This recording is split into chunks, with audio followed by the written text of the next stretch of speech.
10월 3일 오늘 만난 성경 말씀은 역대하 16장 7절에서 12절 말씀입니다. 그 무렵 하나니 선견자가 유다의 아사 왕에게 와서 말하였다. 임금님께서 시리아 왕을 의지하시고 주 임금님의 하나님을 의지하지 않으셨으므로 이제 시리아 왕의 군대는 임금님의 손에서 벗어나 버렸습니다. 에티오피아 군과 리비아 군이 강한 군대가 아니었습니까? 병거도 군마도 헤아릴 수 없이 많지 않았습니까? 그러나 임금님께서 주님을 의지하시니까 주님께서 그들을 임금님의 손에 붙이지 않으셨습니까? 주님께서는 그 눈으로 온 땅을 두루 살피셔서 전심전력으로 주님께 매달리는 이들을 힘있게 해주십니다. 이번 일에 임금님께서는 어리석게 행동하셨습니다. 이제부터 임금님께서는 전쟁에 휘말리실 것입니다. 아사는 선견자의 이 말에 화를 참을 수가 없어서 그를 감옥에 가두어 버렸다. 그만큼 화가 치밀어 올랐던 것이다. 그때의 아사는 백성들 가운데서도 얼마를 학대하였다.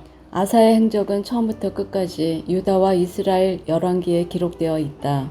아사가 왕이 된 지 39년이 되던 해에 발에 병이 나서 위독하게 되었다. 그렇게 아플 때에도 그는 주님을 찾지 아니하고 의사들을 찾았다. 아멘.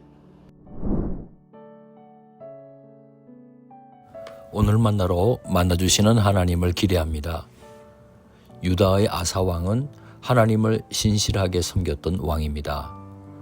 특히 그의 통치 초기에는 우상을 제거하면서 하나님을 의지하는 가운데 나라를 든든히 세워갔던 인물입니다. 실제로 에티오피아와 리비아의 100만 대군이 쳐들어왔을 때 그는 자신의 힘을 의지하지 않고 오직 하나님께 부르짖어 놀라운 승리를 거두었습니다. 안타깝게도 그의 말년은 달랐습니다. 북이스라엘과의 전쟁이 시작되었을 때 그는 더 이상 하나님을 찾지 않았습니다. 그 대신 이웃 시리아 왕에게 도움을 청했습니다. 하나님의 도우심을 구하기보다 돈과 외교적인 힘을 의지했던 겁니다. 이때 하나님의 선견자 하나니가 아사 왕에게 찾아와 말합니다. 임금님께서 시리아 왕을 의지하시고 주 임금님의 하나님을 의지하지 않으셨으므로 이제 시리아 왕의 군대는 임금님의 손에서 벗어나 버렸습니다. 하나니는 아사 왕의 잘못을 통렬하게 지적했습니다. 온 세상을 두루 살피실 뿐만 아니라 전심전력으로 당신 자신께 매달리는 이들에게 기꺼이 능력을 베푸시는 하나님을 버리는 잘못을 저질렀던 겁니다. 아사 왕은 선지자의 경고를 듣고도 돌이키지 않았습니다.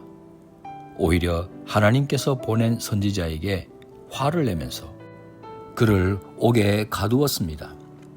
심지어 백성들까지도 학대하기 시작했습니다. 아무 죄 없는 백성들에게 화풀이까지 한 겁니다. 그뿐 아닙니다. 아사 왕이 병에 걸렸는데도 하나님을 찾지 않고 오직 의사에게만 의존했습니다. 그의 말년은 하나님보다 인간의 수단 방법을 구하는 삶이었습니다. 결국 병이 깊어져 죽었습니다. 하나님께서 거두어 가신 겁니다. 이 아사 왕의 이야기는 우리에게 중요한 교훈을 줍니다. 우리도 신앙생활 초반에는 뜨거운 열정과 전폭적인 믿음으로 하나님을 의지하며 살아가곤 합니다. 흔히 첫사랑이라고 하지 않습니까? 하지만 시간이 흐르면서 교회 생활에 익숙해져서일까요? 자신의 경험이나 상식이 선택과 판단의 기준이 될 뿐 아니라 심지어 세상에서 통용되는 관행을 더 의지할 때가 있습니다. 저 역시 마찬가지입니다. 궁핍하고 힘든 상황 속에서 오직 하나님만을 의지하며 기도했습니다. 교육전도사 시절 쌀독에 쌀 한 톨 남지 않은 적도 있었습니다.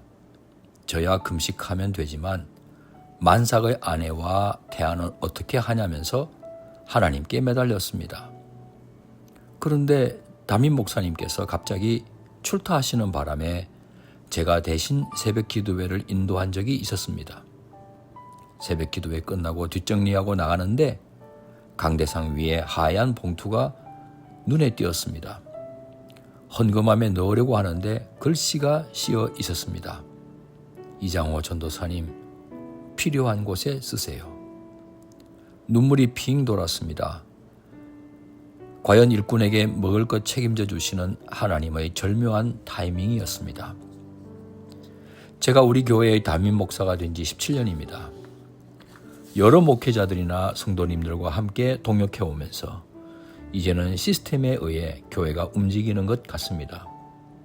하나님을 의지하기 위해 기도하는 시간보다는 기획회의를 하고 예산을 세우며 때로는 위기 대책을 모색하는 등에 더 많은 시간을 사용하는 것 같습니다.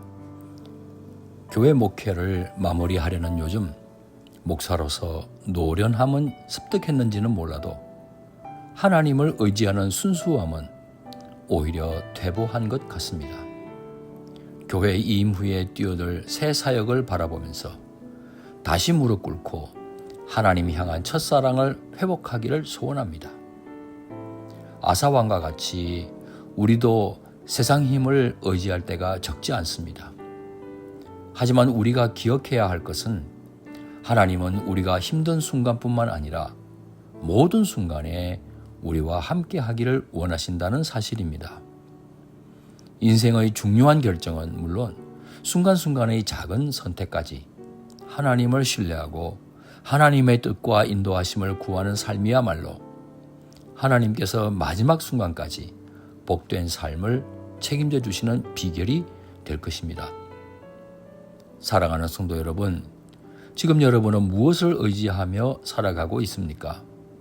하나님을 온전히 신뢰할 때 가장 아름다운 행복자가 됩니다. 지금부터라도 인생의 주도권을 하나님께 온전히 맡겨드리는 삶을 살아가시길 축원합니다. 기도하시겠습니다. 목자가 되시는 우리 하나님, 인생 다가도록 우리 자신을 하나님의 인도하심에 맡기렵니다. 가장 복된 삶을 살다가 하나님 품 안에 안기렵니다. 귀하신 예수님의 이름으로 기도합니다. 아멘. 이제 두 가지 제목으로 함께 기도하겠습니다. 첫째, 오늘의 말씀을 따라 기도하겠습니다. 우리의 인생 마지막 순간까지 오직 하나님만을 온전히 신뢰하며 세상의 힘이 아닌 하나님의 능력을 구하는 믿음을 갖게 하옵소서. 둘째, 교회 내 공동체들을 위해 기도하겠습니다. 우리 교회의 작은 공동체들이 서로의 필요를 알고 함께 기도하며 공동체 안에서 믿음의 동력자로 든든히 서가게 하옵소서. 이 제목으로 기도하신 후에 개인의 기도로 나아가겠습니다.